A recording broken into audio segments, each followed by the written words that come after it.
I am really excited to introduce Pop-Up Origin Stories.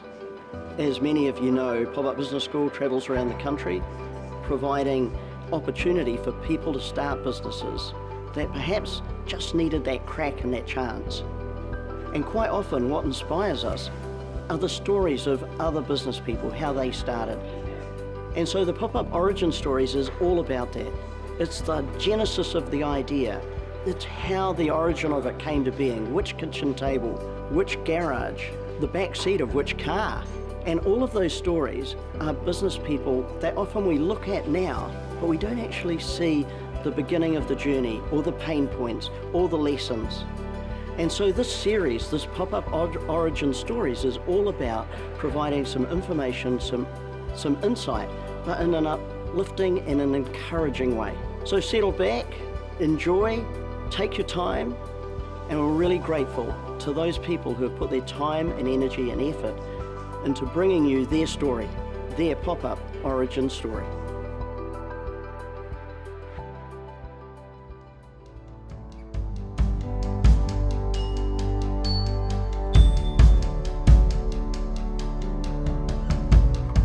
Liz, thanks so much for joining us today, and I was really intrigued having listened to you talk about your adventure at school and starting in business. It's really interesting. A friend of mine somehow came up with an idea to make toffee and sell it to our class, and we made money. So we went home with lots of coins in our bag and did it the next day and sold to kids outside of our class, and it was a real lesson in cash flow, you know.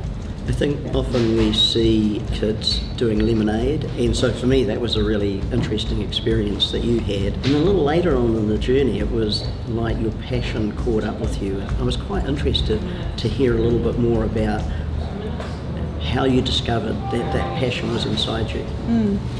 Yeah, so it was trial and error, I suppose. So I mentioned that I'd dabbled in jewellery design because that was something that I was interested in, but was I interested in making that my day-to-day? I learnt that no, not really. And then, yeah, I sort of fell into that surf school role. I was working elsewhere in the business and sort of got roped into the coaching. And it was the lesson of getting alongside others and encouraging them that ignited something in me, I think, and seeing the change in people. So it was that I'd actually made a difference to someone by being there. So yeah, that was what kind of got that ball rolling for me. Yeah. You would have met some challenges along that journey. Yeah. So tell us about some of those. I suppose my personality type is not, like I mentioned this morning, I'm not a salesperson. To put yourself out there and say, oh, look at me, even to have like graphics on my van was kind of quite full on for me. You mentioned a little bit about the fact that when you're alone sometimes the self-doubt creeps in, and sometimes it's depressing and it's hard to handle. It is, so tell us a little bit about that and what your coping strategies were. Yeah, when you start up a business and you are self-funded, it can be quite tricky to manage cash flow. When you move from a big city to a small town, your incomes can change and that can leave you feeling a little bit disheartened, and as you go through the ebbs and the flows of a business, there's good moments, there's bad moments, and also you're constantly learning. So I got feedback on my coaching, which was usually really positive, but in terms of the running of the business you don't get feedback, so you can get lost in your little shell. And